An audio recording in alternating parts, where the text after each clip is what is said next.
All right, what's going on, everybody? Good evening. I'm doing a late one. I wanted to rant about this real quick.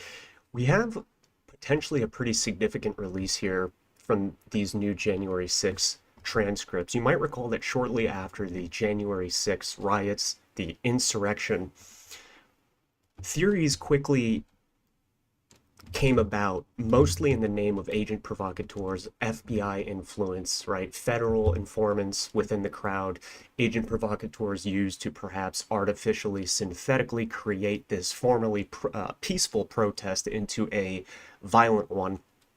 And these theories spawned not for no reason, but rather from people like the guy on your screen. His name is Ray Epps. Now, Ray Epps is captured from multiple different angles on multiple different video cameras, different live streams, etc., of seemingly playing a leadership role in all of this, corralling the group. We need to get into the Capitol. We need to enter the Capitol. He made it a point to say, guys, we need to enter and get into, over and over in every video clip, trying to corral these guys. We got to get into the Capitol. Right now, before the riots, and what now became an insurrection, which results in the cementing of people like you and I as potential domestic terrorists, right? We are shifted into the domestic terrorist bracket, which is a whole other ball game. But we hone in on people like Ray Epps. We see that footage, and we have to wonder whether or not there is some type of external influence on all of this, particularly from the intelligence agencies. And that's something that we have covered pretty extensively on this channel. Check out Informant Shenanigans. I think that's a previous video of mine here on YouTube, as well as Rockfin and BitChute. I made a shortened version of that one as well, a part two. We've just discussed over and over the various, and the Boston Marathon bombing. That was another presentation I did just a couple months ago, where we talked about the FBI influence on the Boston Marathon bombing and what role FBI undercover informants played in the Boston Marathon bombing. In other words, we found out that whoops, forgot to go live on Rockfin. Hello to everyone on Rockfin. Sorry about that. We discussed the fact that, Tamerlan, one of the brothers, the Boston Marathon bombers, was already being monitored by the FBI before the bombing even happened. So we are forced to reconcile with questions like, how didn't the FBI know this was going to happen? The same can be said about the World Trade Center bombings of '93. We had an FBI informant embedded within that terrorist group.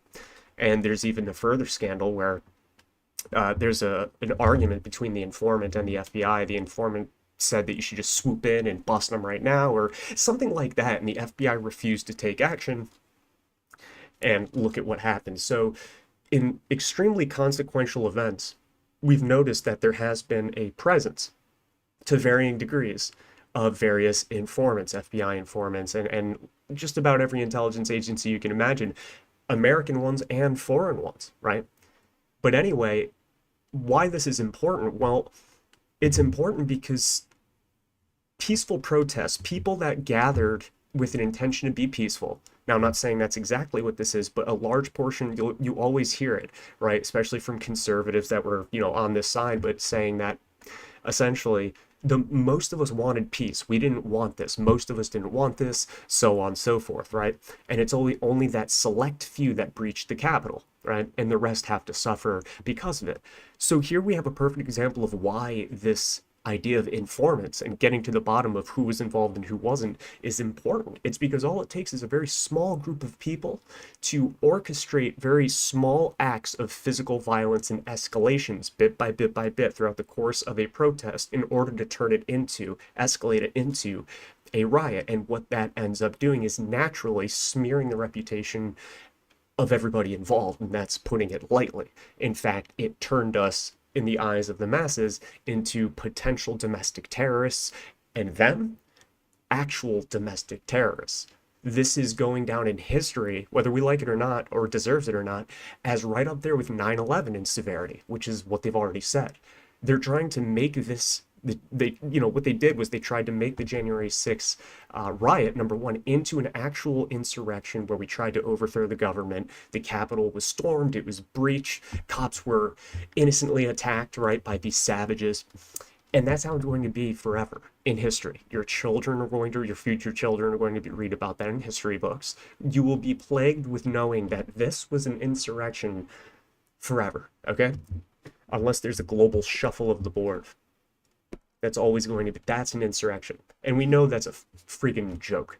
It's nowhere near 9/11, right? It's nowhere near thousands of people being burned alive or vaporized on commuter planes.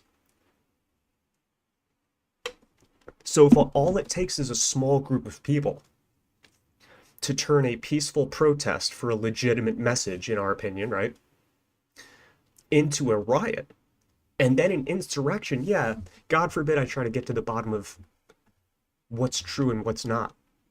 Now, to be fair, we don't only talk about the right-wing shit here, and I'm not looking to get into a fight about the right v left, Donald Trump, like, why didn't you talk about this? We're only focusing on the informants aspect of this. Let's flash back to a video I did during the George Floyd riots. When things like that happen on this channel, I typically live stream it and we discuss it in live time. So the comfy riot streams, will they return?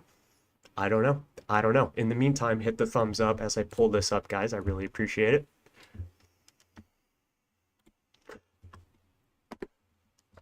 Okay, you might recall Umbrella Man. Umbrella Man. Do you remember Umbrella Man from the George Floyd protests?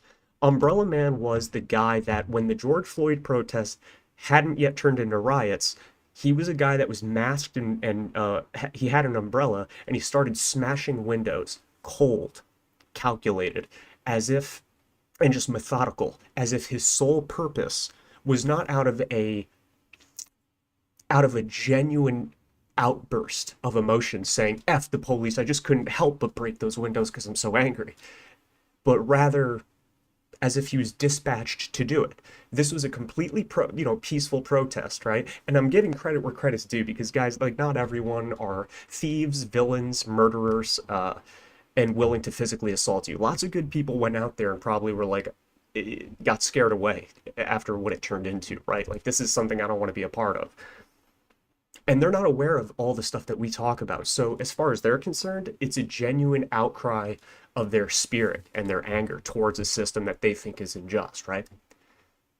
Okay, everyone should have a chance to say their piece, right? I would hate to see the day where they can't peacefully protest. Same thing with us. But then you get people like this that come in that are so out of sorts. They're not anything like the rest of the protesters. Everyone's behaving one way, and yet this guy, he almost single-handedly, all it takes is a handful of these people doing acts like this to escalate a protest into violence.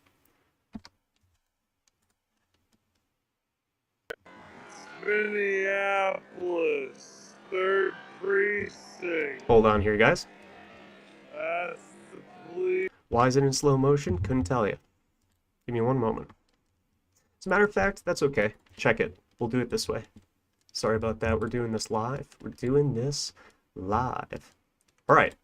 So before the January 6th insurrection, right, we were covering these types of informants, but on the other side, infiltrating the radical leftists that would soon be burning cities down. But how did it get to the point of burning cities down? Was that always the plan among these genuinely frustrated 17-year-olds as far as they can actually be genuinely politically frustrated? Well, the man that I'm talking about ended up actually being an informant. But not an FBI informant in the way you're thinking. He ended up being a right-wing nutjob, pretending to be a George Floyd protester to make them look bad. I'll let him do the talking because apparently... Minneapolis tonight, authorities say they are now searching for a man that they allege is seen in a viral video smashing windows and inciting. Minneapolis tonight, authorities say they are now searching for a man that they allege is seen in a viral video smashing windows and inciting violence after the death of George Floyd. They say he is a white supremacist who wanted to fuel racial unrest. Here's Alex Perez. See, so it's a white supremacist, right? Pretending to be a George Floyd protester, blending in with the crowd, but the crowd is still peaceful at that moment. The media is already on them, talking about how awesome and peaceful they are. We want change, but we're going to do it through peace, okay? And then someone like this happens. But imagine a few of, there's going to be a handful of these people at different locations around the city where the protest is. All it takes is an act like this, right, to inflame racial tensions. a white supremacist posing as a George Floyd protester to escalate their protest into a riot. Of George Floyd. They say he is a white supremacist who wanted to fuel racial unrest. Here's Alex Perez. Tonight, authorities in Minneapolis say they have finally identified the man they claim incited days of violent protest there after George Floyd was killed. Dubbed the Umbrella Man on social media, he was captured in this viral video breaking windows at this AutoZone. So I couldn't, for some reason that other clip was all messed up. It was playing in slow motion. I covered this clip extensively in my original coverage of the George Floyd protests. I'm actually going to re-upload those because it's actually a really good presentation on how this informant system works, how they communicate when they're in the crowds, the different tiers that they have to, the criteria they have to accomplish to escalate tensions, right? But my point is they give more context in the actual raw clip. And I can testify to the point that it was really genuinely peaceful at that time. People were hanging out, they were chilling. And as soon as the glass starts breaking, the guy that captures it on this footage that we're seeing here is confused. He's like, yo, what the fuck? And you can hear the confusion in people's voice. And my point is that stands up to the idea of just how unusual that early on in the protest, the idea of violence was. At that point, nobody was expecting to hear glass breaking. Now, fast forward 24 hours, because of little acts like this over time, glass breaking is the only thing you hear. Explosions, pops of flashbang grenades, right? People screaming, yelling, fires, flames, the crackling of barrels in the street and vehicles, okay? But at this point in time, they didn't expect to hear anything like that, because that was a peaceful protest, and we're out here to have our voice heard peacefully. At least that's what the majority of people thought. The ones that don't know. Tonight, authorities in Minneapolis say they have finally identified the man they claim incited days of violent protest there after George Floyd was killed. Dubbed the Umbrella Man on social media, he was captured in this viral video breaking windows at this AutoZone, dressed in black, holding an umbrella. In a court filing this week, police identifying him as a white supremacist. So, Brad Svensson. Let me be clear on this one point, guys. I understand that, of course, it's a white supremacist, of course. But number one, let's not pretend that that's not a possibility. Let's be real, right? That is a type of asymmetrical warfare, that like guerrilla type warfare that they employ against us, if you want to fall into that left v right false illusion, right? And feel so inclined to do something like this as if it'll have any real effect. Like, you know, I wouldn't put it past a white supremacist, right? Just like I wouldn't put it past a federal informant and CIA intelligence asset, a foreign intelligence asset, right? Doesn't matter. There's all sorts of people on the ground during these protests, guys. And the reason I bring up this clip specifically is we covered the Umbrella Man clip before this came out, right? So we didn't know his identity. This was one of the early clips to come out, and everyone was talking about, yo, I guarantee you this guy was paid. He was on someone's payroll to turn this thing into a freaking riot, right? Now, of course, that's unconfirmed. But what ends up happening is he does end up being revealed to be an agent provocateur, but instead of a federal informant, right, or a CIA asset, right, a Jason Bourne sent to turn this into a riot, he is working on the other side. He's an agent of the other side sent to infiltrate this protest, commit acts of violence that then escalate this. Now, if you're an organized group of like 25 people that are accelerationists, people that wish to bring about tension and violence in order to sort of get it over with and wipe the slate clean, all it would take is just a few well-placed of these individuals, maybe 5, right, surrounding the perimeter of a protest site, and a simultaneous initiation of those attacks, breaking windows, the first Molotov cocktail thrown, right? And what happens is mob think jumps in. The inner anger people are feeling erupts from within.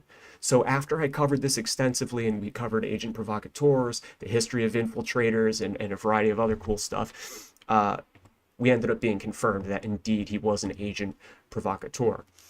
There is also some other interesting things here.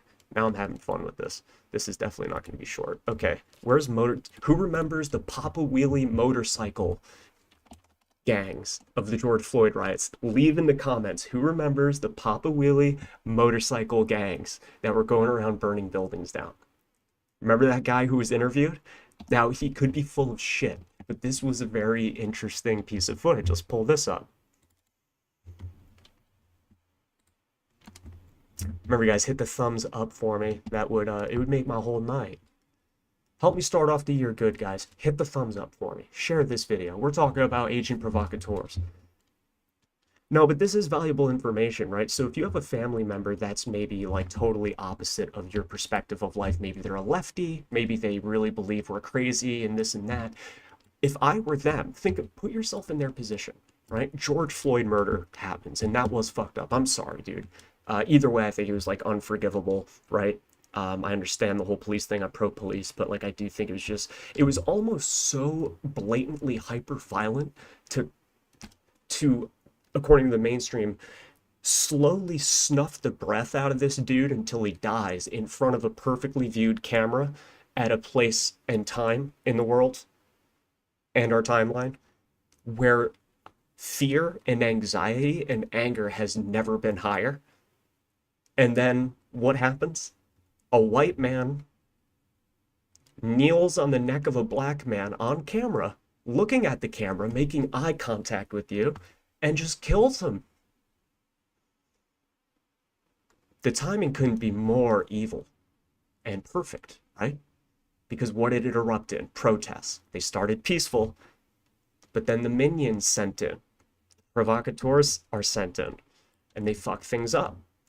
Now imagine if you were a leftist that genuinely wants to create reform through peaceful protest, okay? It's been done in the past. Why not now? Especially with the Floyd stuff, that was a huge outcry. If it's going to be any time we can make change, it'd be now, right? And then these people go and start breaking windows. Umbrella weirdos, breaking windows all across the city. Throws the first Molotov.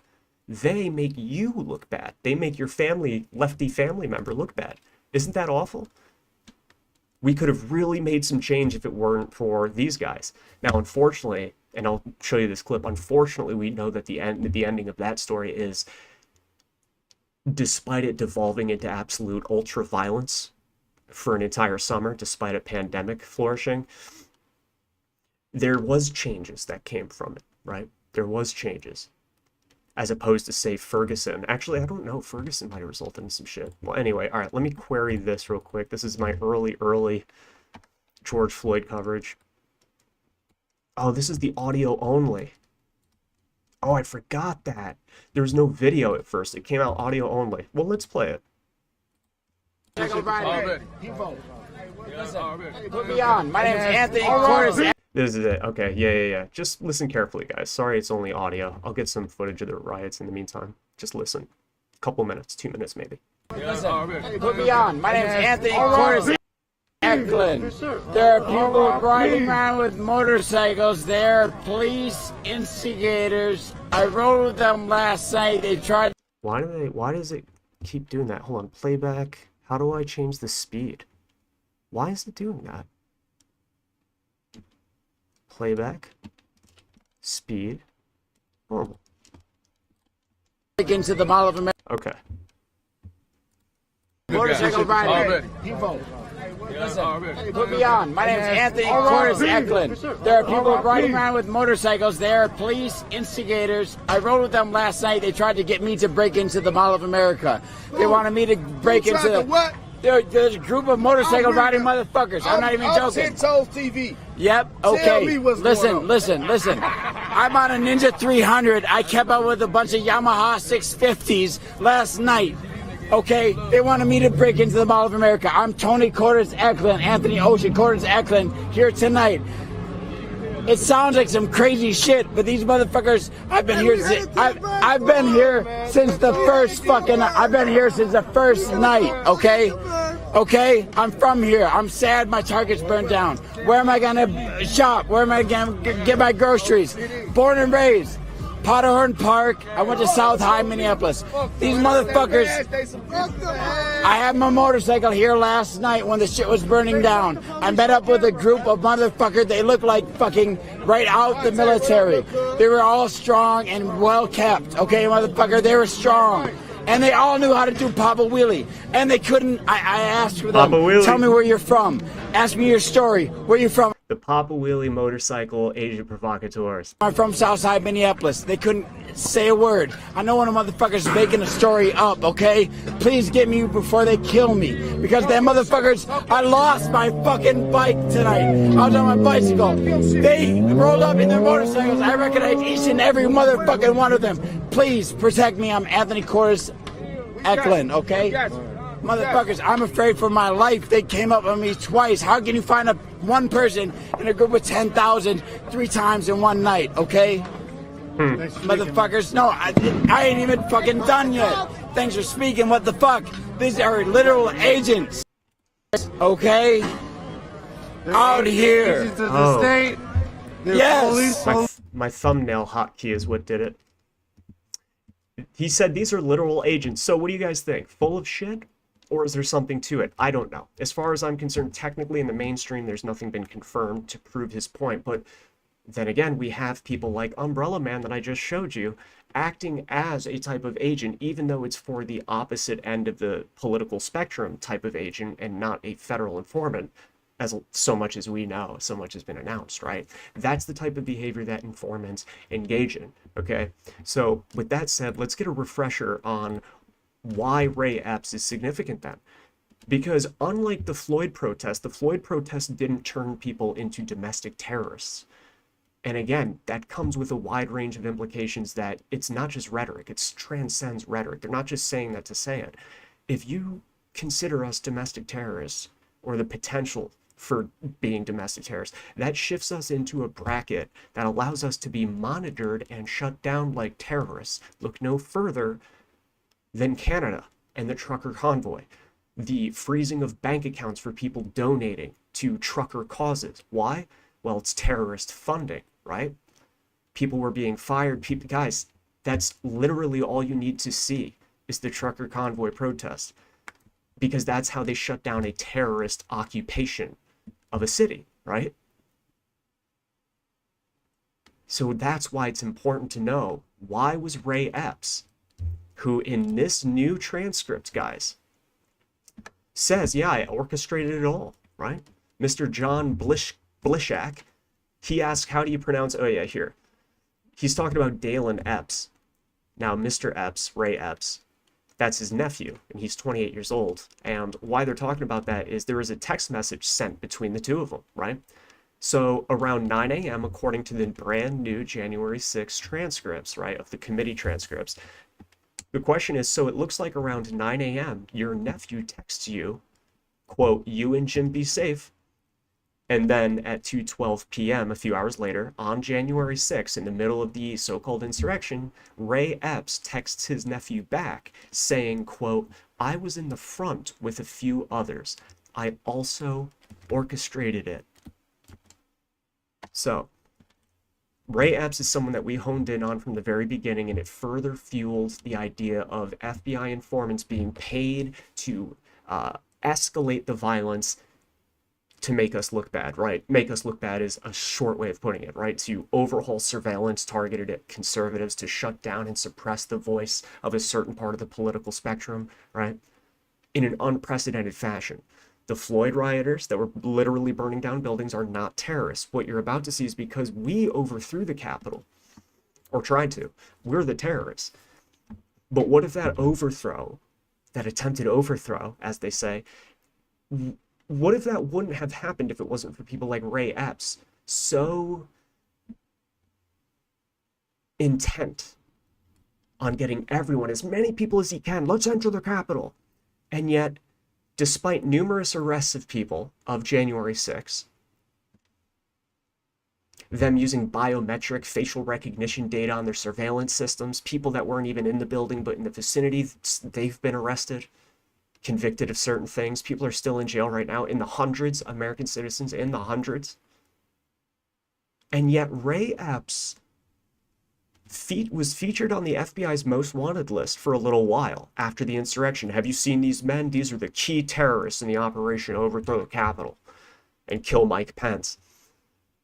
After we identified Ray Epps, or after Ray Epps was identified, he was removed from the FBI's most wanted list. So, and I mean this literally, let's say he was number 16, the topmost 20 insurrection leaders as wanted by the FBI. If he was number 16, he was there as number 16, but then one day after he was identified by the internet, and this was pretty viral, he was removed and the numbers didn't change. It went from 15 to 17, right? Because they removed number 16, Ray Epps, the guy on your screen.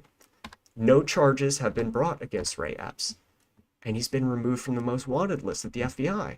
And not only that, he's been the subject of mainstream media coverage, of pity pieces, talking about how Ray Epps is the victim of a vicious right-wing conspiracy theory. Now I ask you guys,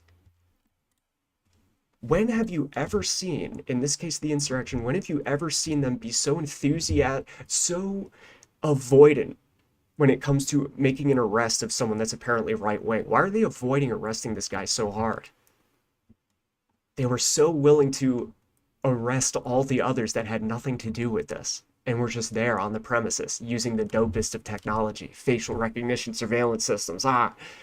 But not Ray Epps, who straight up now in these new transcripts admits that he orchestrated it, admits that he was on the front lines of this, admits that it turned into what it turned into, is captured on footage doing all that, and yet nothing. Well, that smells like federal payroll, if you ask me.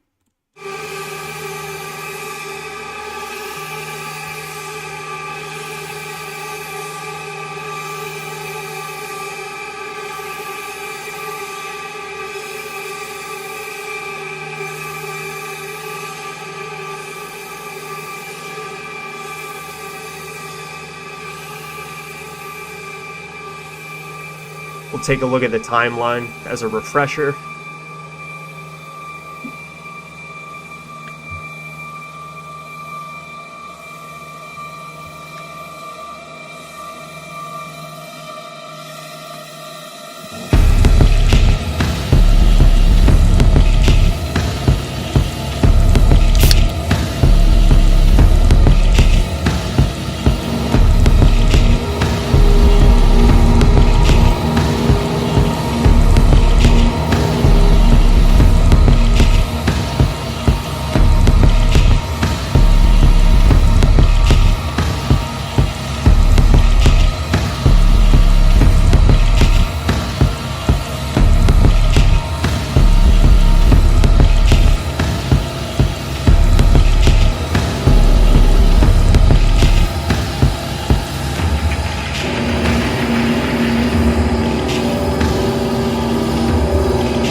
start that initial push, there aren't that many people that would be required to rile the troops up enough to do that. It would only take a few. Groupthink is a hell of a thing. Mob mentality is a hell of a thing. Conformity, the level of conformity that happens, is a hell of a thing. It's a sight to behold.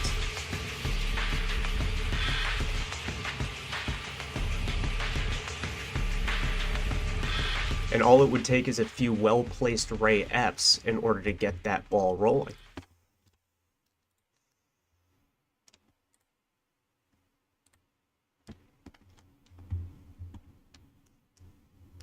January 6 transcripts. Ray Epps insists he had no contact with the FBI or law enforcement. I'm going to show you this article, but there's actually something I want to show you first.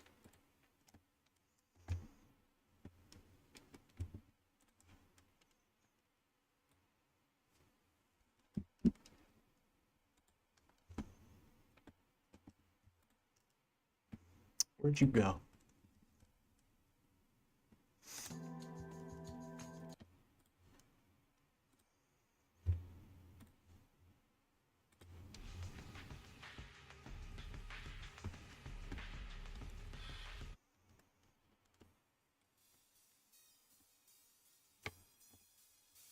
All right, I got it here.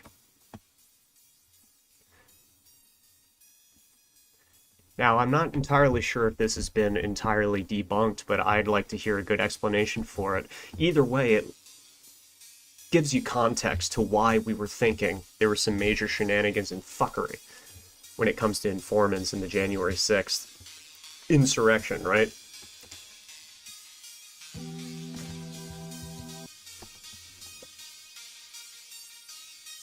So the rioters are trying to get inside the building, as you can see. But this guy's trying to open the doors.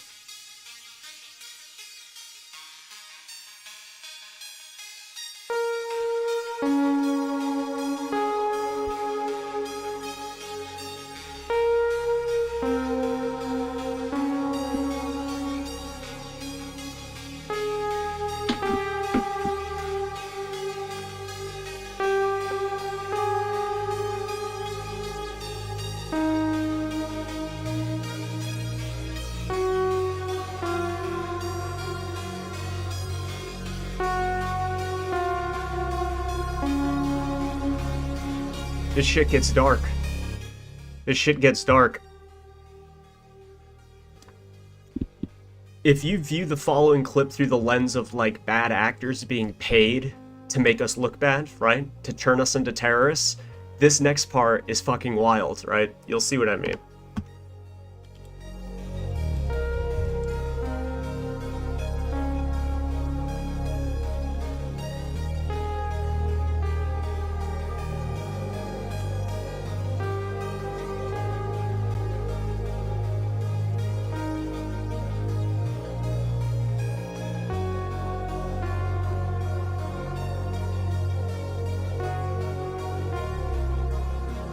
It's like one guy's trying to stop it.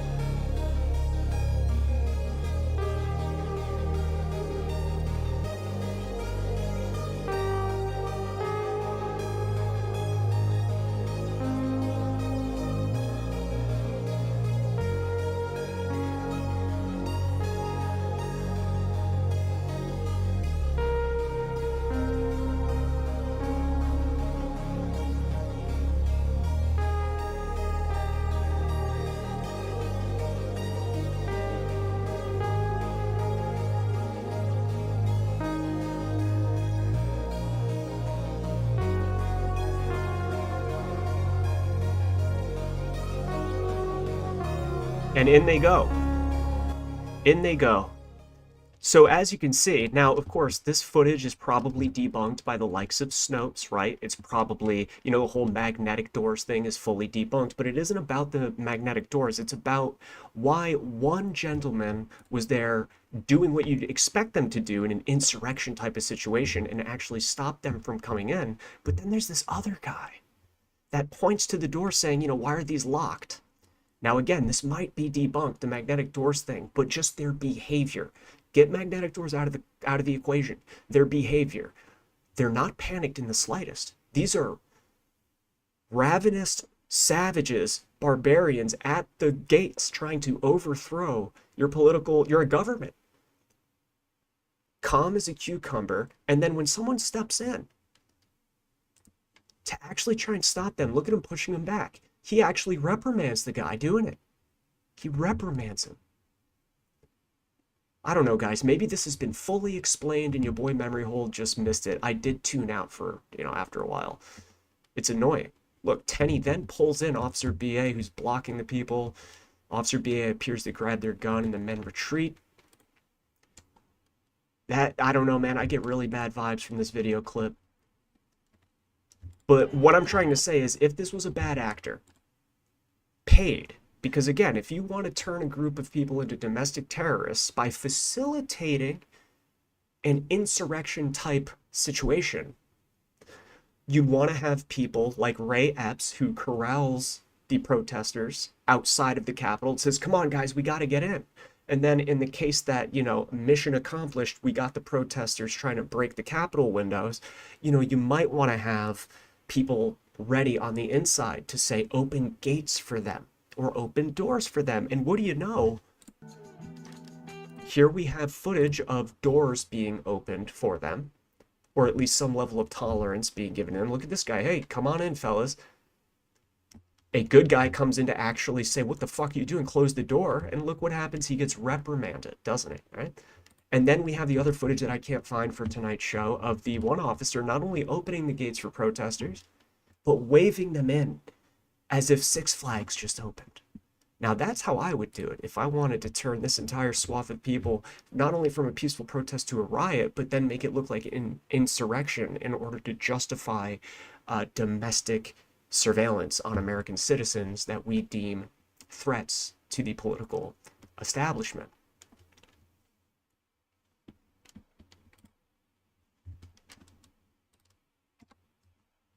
It's a good coincidence. Figured I'd share one with you tonight. It's a brick coincidence, a coincidence of the brick variety. This is better. They put them there on purpose, Y'all know where bro. we at. They gonna set them on right up on the rail. Y'all know what building this is Come right on here. now. I ain't even gonna say what name it is. Hey, where do them bricks go to? Have you seen these bricks that people have been finding at all these different sites where people are protesting? Hold up, drop headed your way. These organized stacks of bricks. No. Yeah, man, look. Are those fucking bricks? Beats me. What the fuck are those?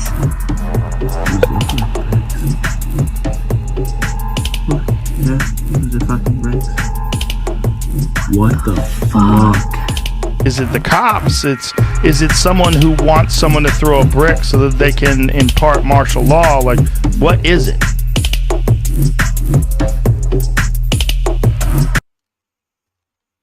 I found that clip scouring the depths of my old hard drive that was back during the George Floyd coverage. Now, I'd like to give you another example. It's not like FBI informants weren't present there during the insurrection, the horrible January 6th insurrection. If you remember from the timeline clips here I showed you, who comes up a lot other than the Proud Boys, right? Look at that.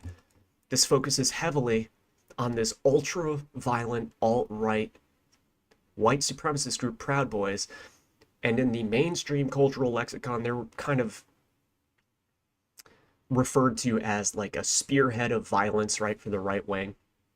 Remember when Trump said stand back and stand by to the Proud Boys, as if he was giving a militia or a military an order? That's how the mainstream sort of views the Proud Boys, right? So naturally, they had a big role in the January 6th insurrection, as you'd expect, right? Because they're a big, bad white supremacist group. Trump said stand back, stand by, or whatever. And what was interesting, if you recall, before the protests actually happened, right? The morning of the protests, Enrique Tarrio, I believe his name is, I'll fact check this in a moment. Enrique Tarrio, the leader of the Proud Boys, was en route to Washington, D.C. to take place in a protest that definitely wasn't going to turn into a riot and then an insurrection. He got pulled over, traffic stop, police arrested him. But when you introduce a new set of facts about Enrique Tarrio, the timing of his arrest comes into question, and it ends up looking a little bit more like an exfiltration, because Enrique Tarrio has his own history.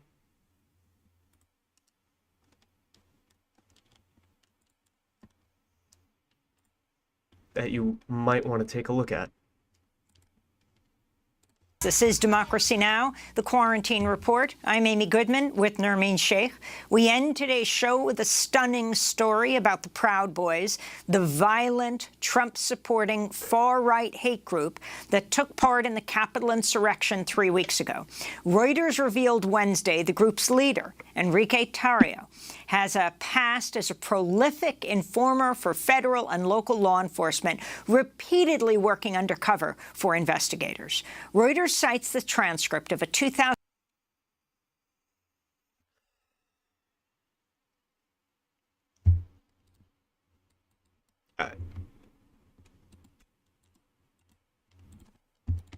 that he was arrested right before the insurrection, so he couldn't take part in it. Tell us the story from the beginning. Right. He was arrested right before the protest took place, so he wouldn't take part in it. So, I mean, if the Proud Boys was the spearhead of the major violence of the insurrection, or at least played a role in the violence that turned it into a dangerous insurrection, you know, zip ties, Mike Pence gonna die and stuff, AOC getting hunted down like a pig, you know, if it was going to be that by design,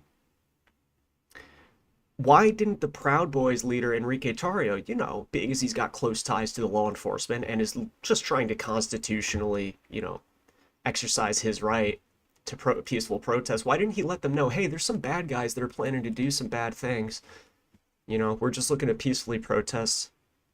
I think you should know that they're trying to plan an insurrection. I saw them on Amazon, their wish list, their cart was filled with zip ties and stuff, you know, so you should look at that, you know, because I've already been an informant for you for a long time. And by the way, I'd like to add that he's not even just a minimum informant. Apparently he was extremely enthusiastic at providing information because it was in the name of lessening his sentence. But no, Enrique Tarrio never tipped them off, because if Enrique Tarrio, an informant that was embedded within the same terroristic right-wing group that caused the insurrection, or helped cause the violence of the insurrection, you know, surely he would have tipped them off. And if they did, you know, the FBI would have done something about it, right? Because they could have stopped it. He must not have tipped them off. Either way, that logic leads you to a road that forks, and both options are equally as terrible. Number one, you have to assume that Enrique Tarrio, an FBI informant, didn't tip the FBI off.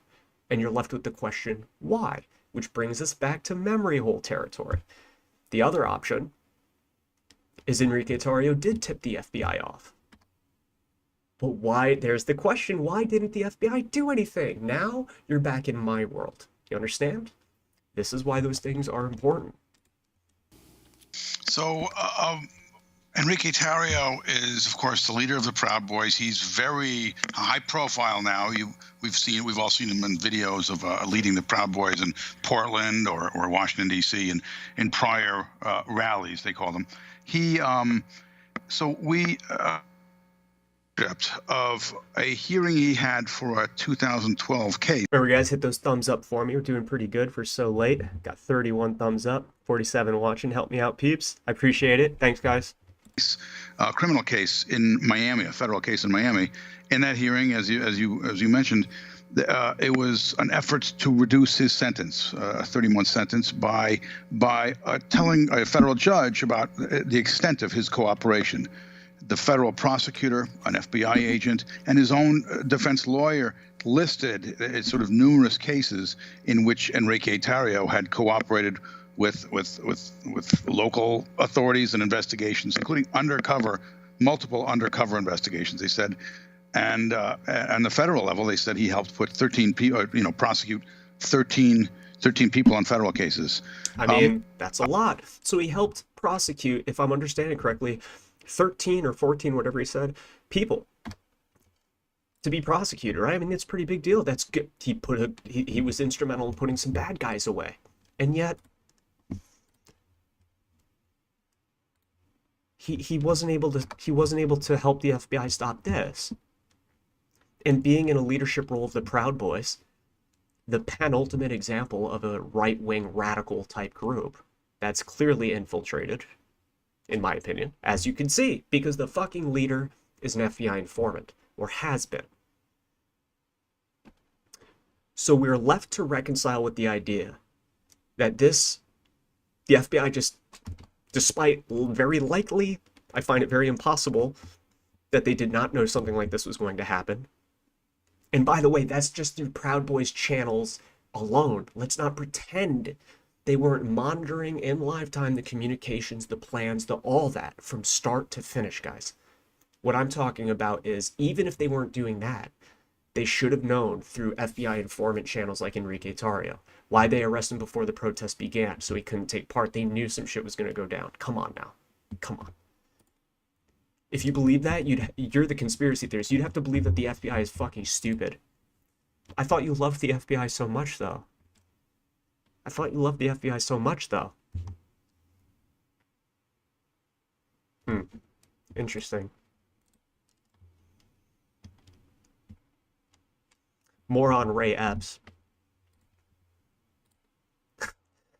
You know that something is fishy when these people go well out of their way to do anything in their power to avoid arresting a savage MAGA protester that was instrumental in staging an insurrection. He admitted it. What did he say in the transcripts that we're going to get to? I promise. I save it for the end. One, that he admits orchestrating it. They're out for blood. These people on the other end of the fake left v right spectrum, these radical leftists, the mainstream, are so out for blood. And yet when it comes to Ray Epps, they say, nah, even though he said I orchestrated this and I helped people enter the Capitol building to inevitably turn into a riot and then an insurrection, we're going to let him go. And we're actually going to make mainstream articles about how he's a victim of a vicious right-wing conspiracy theory. The New York Times has published a glowing profile of Ray Epps. The Times writes that Epps has suffered enormously in the past 10 months as right-wing media figures and suffered enormously. Right. How terrible, right? GOP politicians have baselessly described him as a covert government agent who helped instigate the attack on the Capitol.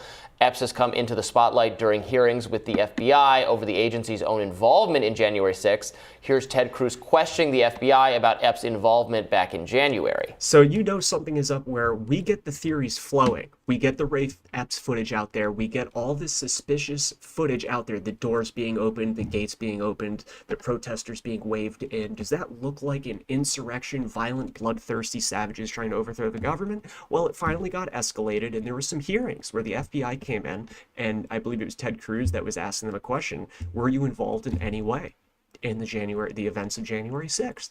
I believe that's what we're about to see here. Did any FBI agents or FBI informants actively encourage and incite agents? The FBI about Epps' involvement back in January. Did any FBI agents or FBI informants actively encourage and incite crimes of violence on January 6th? Sir, I can't answer that.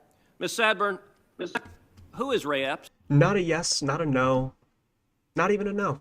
No, sir, we did not, because we would never do that. We would never infiltrate a peaceful protest and turn it into a vicious, violent uprising to overthrow a democratically elected president. No, sir, we would never do that. And frankly, I'm insulted that you would level such unbased allegations toward me and us at the FBI. No, instead she says, I can't answer that. Well, why can't you? What leaves you unequipped of being able to answer a question that should so clearly be no? The FBI about informants actively encourage and incite crimes of violence on January 6th. Sir, I can't answer that. Ms. Sadburn, who is Ray Epps? There it is. Who is Ray Epps? Well, don't take too long to come up with an answer. I know it's a tough question. I'm aware of the individual, sir. I don't have the specific background to him. Well, okay. There are a lot of... Number one, pretending like they don't have a fucking portfolio of everyone that was there due to all the chitter chatter, that digital chitter chatter that took place beforehand. They don't have full behavioral profiles. Motherfucker, the FBI probably, and even though it's the FBI probably has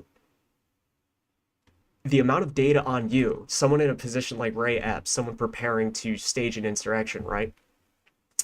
To diagnose you with cancer like 10 times ahead of time and give you the cure 10 times ahead of time. They know enough about you where, like, you go to do a Google search, you enter a website, and one of the ads at the bottom is the medication to the cancer you don't know you have yet. That's how much info they have on you.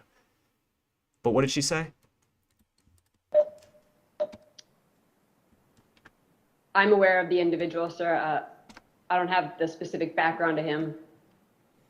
Well, there are a lot of people who are understandably very concerned about Mr. Epps. On the night of January 5th, 2021, Epps wandered around the crowd that had gathered, and there's video out there of him chanting, "Tomorrow, we need to get into the Capitol, into the Capitol."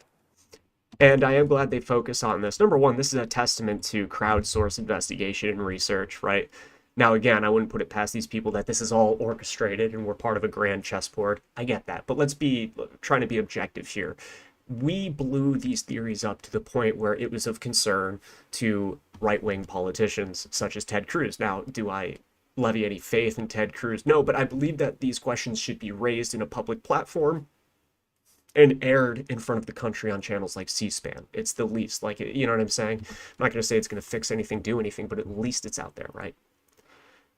So that's just a testament to that. I forget what the other one was, actually, but whatever. This was strange behavior, so strange that the crowd began chanting, "Fed, Fed, Fed, Fed, Fed." That's fucking hysterical. Yeah, they did. The crowd knew right away that he was a federal informant, or thought right away that he was a federal informant. So... Fed. Ms. Sandburn, was Ray Epps a Fed? Sir, I cannot answer that question. Can't answer it. It's not no, but I can't answer it. Wow. Well, Tucker had good coverage of it. Now, again, I don't watch mainstream media.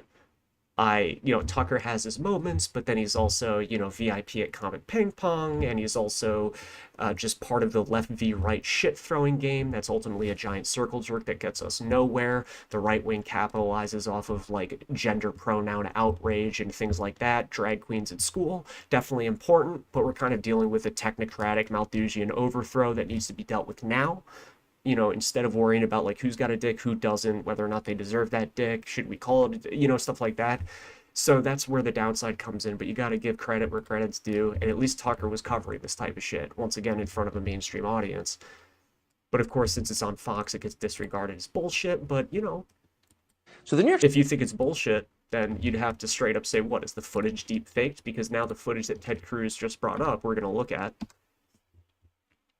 So the New York Times has written hundreds and hundreds of articles about January 6th since it happened, describing it as a riot, an insurrection. As part of its coverage last summer, the Times published a video documentary in which the Times reported that one man was actually caught on camera planning an insurrection, encouraging a breach of the Capitol complex. Now, guys, remember, and I'm reminding myself to remember, but as far as I know, look, Tucker just said that the New York Times published footage that Ray Epps was in, where he was clearly saying we need to get into the Capitol. He was a leadership role. He was visibly playing a leadership role, not hiding it, not being covert. He was the ringleader, okay? One of probably several. And the New York Times zooms in on this. So the leftists, the ones that call us terrorists and awful people, barbarian savages, were the ones that say, look at this MAGA-tard. Look at this chud. Get him, yeah, arrest him. Because remember, they did their own little crowdsourced investigation to help get all these people arrested, right? And they were submitting tips to the FBI the same way we did with like pizza-related matters, all right? So they bring Ray Epps to their attention. That's even more telling. The fact that they even shut it down then. The leftists, so that was a gigantic red pill to the leftists that watched that happen in live time. What the fuck? We handed you a leader in all of this, a guy in a leadership position of the insurrection. We handed him to you on a platter, FBI, Capitol Police, and yet you removed him from the FBI's most wanted website, didn't even fix the numerical system, where you just went from 15 to 17, you removed number 16, Ray Epps. You get what I'm saying? So the leftists zoned in on him around the time we did. And needless to say, they learned the hard way what it might look like if someone's on federal payroll or an intelligence glowy. That man's name is Ray Epps. Now, the New York Times noted that Epps was videotaped on both January 5th and January 6th, urging protesters to storm the Capitol. Here it is. We need to go in to the Capitol. Let's go! I'm going to put it out there. I'm probably going to go to jail for it. Tomorrow, we need to go into the Capitol. Into the Capitol. Peacefully. Now notice, I believe right there is Baked Alaska. Didn't he get in trouble for going into the Capitol? So here we have Baked Alaska near Ray Epps. Ray Epps is saying we need to go in. The stress on in to the Capitol. And even Baked Alaska is saying fed. I don't like Baked Alaska. I don't really watch him. I don't know. I just think he's kind of whatever. I'm not going to cast judgment, actually. Not the type of content that I watch nor produce. Even he calls out Fed, and the rest of the crowd calls out Fed. And yet, in the same frame, it's kind of poetic. Baked Alaska gets in trouble, but Ray Epps, the man calling for it and orchestrating it, does not get in trouble. And I think it was because what? Didn't Baked Alaska put his legs up on the desk in the office, like Pelosi's office, and use the phone or some shit? Fed! Okay, folks, grab the word. As soon as the president's done speaking, we go to the Capitol. The Capitol's this direction. Now, in a lot of ways, that's the strangest video to emerge from January 6th. We've played it several times in this show. Quote, we need to go into the Capitol, Ray Epps tells the crowd. See? Everyone else is picking up on it too. That's not a small detail, guys. The language and the rhetoric he used was very consistent, subconsciously registering with people. In and into must be used. We're drilling it, because what are you going to go into? People in the back of the crowd that can barely hear Ray Epps keeps hearing a guy saying we need to go into. What else are you going to go into other than the Capitol building, guys? He didn't say we need to move forward, we need to get closer. No, the directive, the primary directive has always been for Ray Epps, we need to go into the Capitol, right? Tucker Carlson noticed it, Ted Cruz noticed it. He says it repeatedly. He's so emphatic about it, encouraging other people to commit a crime, that the crowd around him decides he must be a federal agent. They began chanting, as you just heard, Fed!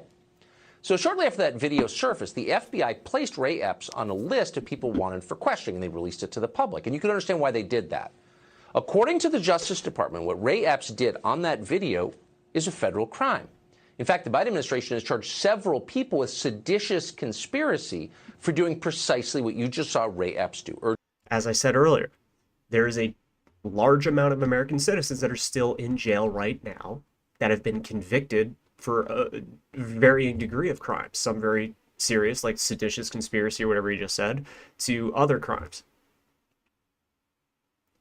For something where nobody was armed, nobody brought weapons in, there was no shootings, there was no 3 months straight of burning neighborhood buildings down in a city. In fact, one of the insurrectionists got shot in the fucking face. You can argue it was justified. It was not, because they were trying to pierce one of the inner areas of the Capitol. What's the name of that room? Okay, I get it. You know, technically he has the right to fire, right? Sort of a police officer, right? Why didn't you shoot him in the leg? Why didn't you tase him? Technically, if the perp whips out a knife, lethal force is authorized, and of course they're just going to cut to the chase and use lethal force, right? So I get it. Okay, whatever. But do you get my point? It still aids in the credibility when we say, like, how dangerous were these people really? Especially if you remove people like Ray Epps from the equation. Would it devolve into violence? Naturally, authentically, if there were no infiltrators? Hypothetically, if there are no infiltrators? Susan at YouTube, right? Well, I don't know. The same question can be posed with the George Floyd riots, right? Would that have devolved into madness if there weren't infiltrators, right? Because remember, your average normie is not familiar with infiltrators, agent provocateurs, There are those there to loot. There are those that are literally just average people on the other side of the political spectrum saying, hey, that guy got killed on TV. Policemen are mean to black people. I want to go make my voice heard. That's the majority of people. Then the small contingent that was likely infiltrated by these intelligence outfits to escalate into violence. Now, my own personal opinion aside, I think there's a good chance that both would have devolved into violence regardless of infiltrators, but I'm not entirely confident about that for the January 6th insurrection, to be honest with you. I'm not entirely convinced that that would have turned into what it turned into if it wasn't for people like Ray Epps. Urging others to enter the Capitol complex on January 6th. Here, for example, is a quote from a DOJ press release. It describes the federal case against 5 members of the so-called Proud Boys, the group you're supposed to be terrified of. Quote, on January 6, 2021, the defendants directed, mobilized, and led members of the crowd onto the Capitol grounds and into the Capitol. Right. You see now why the idea that the Department of Justice levied a case against the Proud Boys saying January 6th, the Proud Boys directed, mobilized, and led members of the crowd into the Capitol grounds and into the Capitol building itself. Well, isn't it interesting that despite the leader of this group that was instrumental in orchestrating that, just like Ray Epps has admitted he orchestrated this, the FBI didn't know a thing about it, right? I want to drive that point home. Let's skip ahead a little bit because I think he's going to cover the fact that Enrique Tarrio was an FBI informant at some point. It is strange, and we'd like an answer to what the heck is going on. Now, we've asked Ray Epps on this show repeatedly to explain why he thinks he has escaped prosecution. And we'll ask him once again tonight, and we will keep asking, because we think it is a very obvious and important question that gets to the heart of what is this exactly. Yeah. But it's amazing how little Democrats want to hear about this. Yeah, it is, right? It absolutely is surprising. And this footage here, the one we just watched before, was absolutely damning. So with that said, guys, let's actually get to the freaking transcript itself. Doing pretty good for a late night. Appreciate you all hanging out with me. Remember to share this video. All the links are in my description, guys. Please bookmark the link tree in the description. YouTube, if you're on YouTube exclusively, that's only 25% of my content. I'm not sure if I'll keep this up. It's going to go up on Rockfin and BitChute. Consider following me there. Obviously, if you want to throw me a tip, you could do so. I'm on Cash App, PayPal, Venmo, all those fucking places on the link tree too. But the real currency, guys, is the thummies and sharing this video. That's the real currency. Let's look at this transcripts. So I'm going to provide you with the actual link to the transcripts themselves. The relevant portions are page like 61 to 63. Oh, I can't do that. Where is it?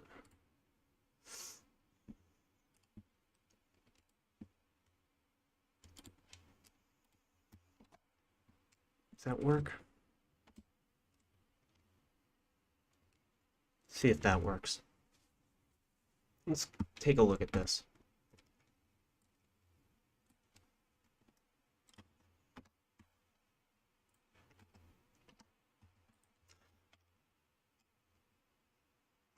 Give me one moment here. I just want to make sure.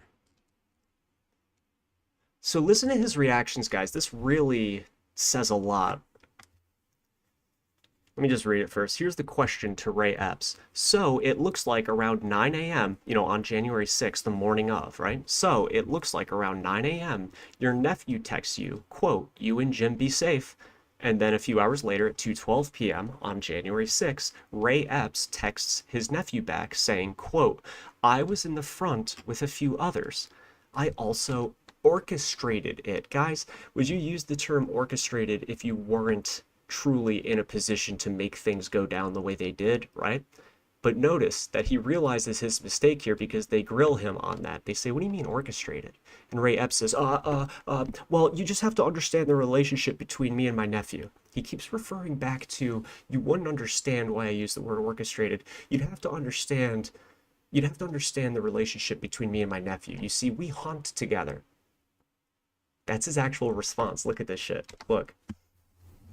I also orchestrated it. This is the exact same, this is Ray Epps continuing. I also orchestrated it. This is the exact same time of the video that I just played.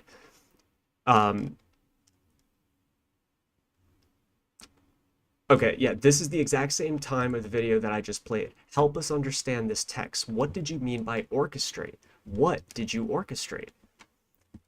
Ray Epps responds, I meant that you have to understand our relationship, uncle and nephew. We hunt together. We fun with each other. We do that kind of stuff.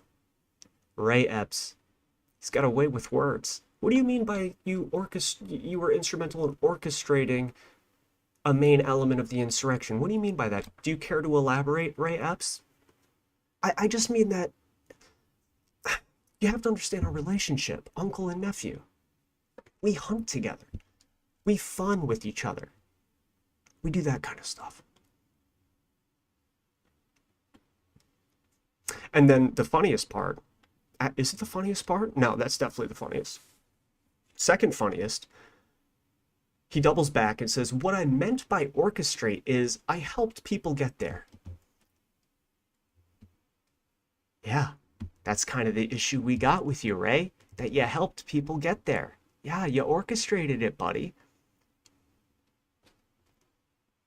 He thinks he's helping himself. And he says, at that point, I didn't know that they were breaking into the Capitol. Now he's pulling out the big guns. I didn't know. At that point, I didn't know they were breaking into the Capitol. I didn't know windows had been broken. I didn't know anybody was in the Capitol. If I answered him, that means I was on at 2:12. I was on my way back to the hotel room. So here he is telling his nephew that I was at the front of it all. I helped orchestrate it.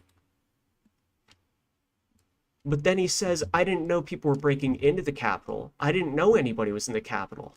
Ray, buddy, it doesn't matter if you didn't know anybody was in the Capitol. You were trying to get people into the Capitol. So what are you talking about, pal? Doesn't make sense. Your goal was to get into the Capitol. Wouldn't you be hyped if people were in there? How else were you going to get into the Capitol, Ray? Unless, of course, you just assumed people were going to open the doors for you or something. That would be wild. The main takeaway here, guys, is that since Ray Epps hunts with his nephew, that's what he means by orchestrating an insurrection. Motherfucker, man. What I meant by orchestrate, I help people get there. Yeah, that helps. Back to the question. Okay, so at this point, you're now away from the Capitol complex? Ray, exactly. Question, all right. And when you say, I was in the front with a few others, what time are you referring to? What are you referring to? I was in the front with a few others. He says, I was in the front. Question, I guess I'm just trying to understand. I guess what we would like to understand is, why are you telling your nephew this at this time? Well, he answers, Ray Epps answers, I was pretty proud that we were all there. I mean, I wasn't proud of some people, but for the majority of people there, they were pretty peace-loving people. I mean, they were like me. Yeah, peace-loving, let's get into the Capitol, Ray Epps. Peace-loving people like me. The atmosphere was good, except for those people that were trying to take it in a different direction. You were trying to take it into a different direction, Ray. Nobody wanted to go into the Capitol except for people like you that corralled people into it. In fact, people were so against the idea that they chanted against it, even though some of those same people would later end up going into the Capitol. So what the hell are you talking about? Question, and the people that were trying to take it in a different direction, were these the type of people that you were talking to de-escalate throughout the morning and on January 5th? He says, right, the same type of people on the 5th as well. So get this, guys. The man that was saying, we need to get into the Capitol. We need to get into the Capitol. We need to get into the Capitol. He's actually saying that I helped de-escalate, that small group of people that weren't peace-loving like the rest of us. I was trying to de-escalate them. I didn't know they were going into the Capitol. Sure, I might have said we need to get into the Capitol. But when I said that, I didn't know people were already breaking windows to get into the Capitol. And that small minority group of people were trying to take it into a different direction. I tried to de-escalate it, despite the fact that every video clip of me is trying to escalate it into what would eventually take a riot to an insurrection. which makes us all domestic terrorists and shifts us into a bracket of domestic surveillance you couldn't ever fucking dream of. Dude, you can't make this shit up, man. So not only is he trying to save his own ass, he's playing hero. I try to de-escalate the situation, he says. So he goes on to the logistics of what he did. Going back to walking up the platforms, I want to make sure I understand. Did you go upstairs at all? And Ray says, yeah, several levels of that. I did go up some stairs. Question, was it the ones under the scaffolding, or was it? And he says, scaffolding. I never got over the sides. I was in the middle by the scaffolding. That's the big area. I call it the middle because the left side fell, and then the right side fell, and then the middle fell. So they talk about the logistics. They go on talking about that. This guy asks, sir, can you keep talking about this type of people, the people who wanted to take it in a different directions. Can you tell me who you thought those people were? Ray Epps says, I honestly can't. I assumed they were probably some Antifa. Now, he says, I have no clue who they were. I assume they might be Antifa. You guys remember those theories floating around, right?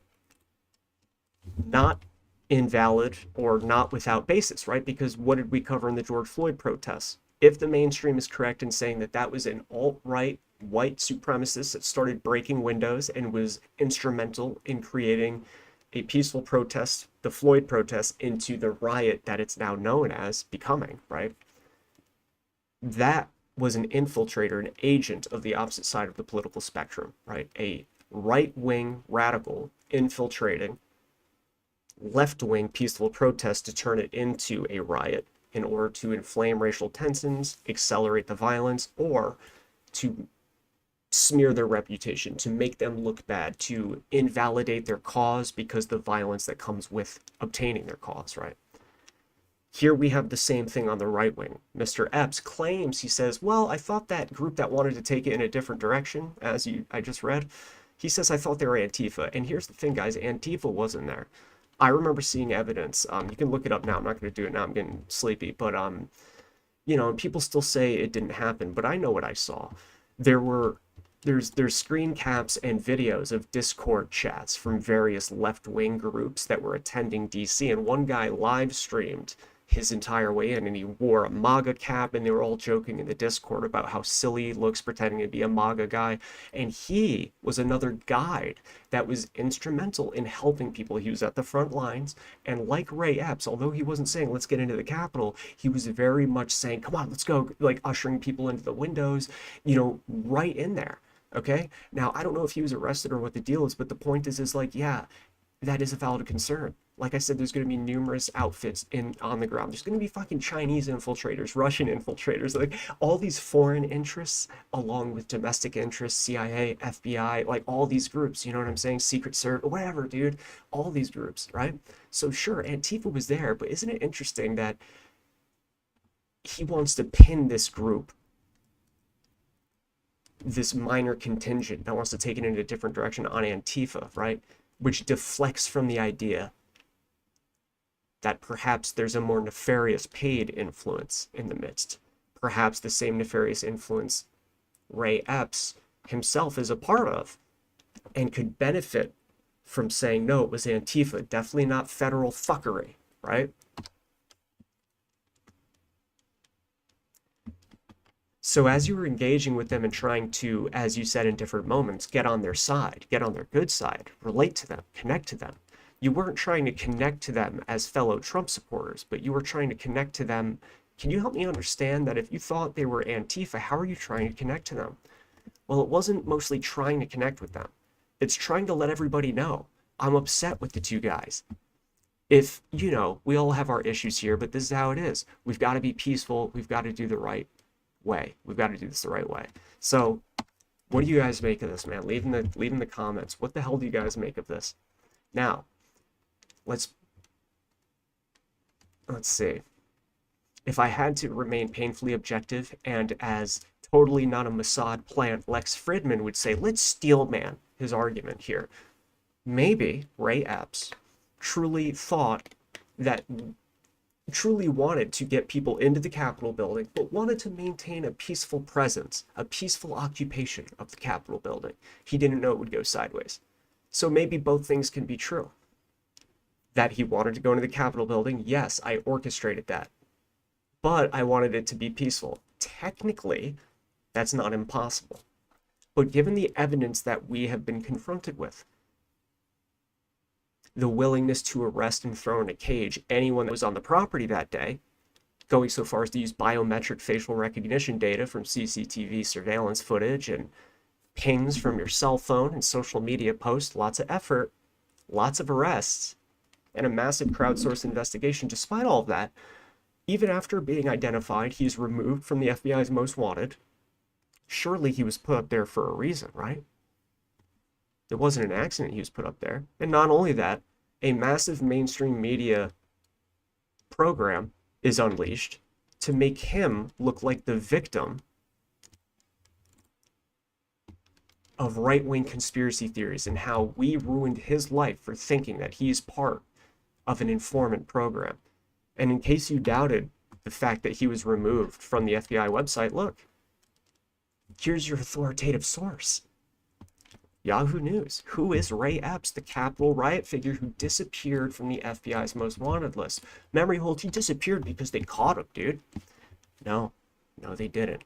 In fact, here he is in the January 6th transcript saying, yeah, I orchestrated it, and he's not been arrested. Give me an answer on that one. I'd love to see it. Anyway, guys, thank you for hanging out.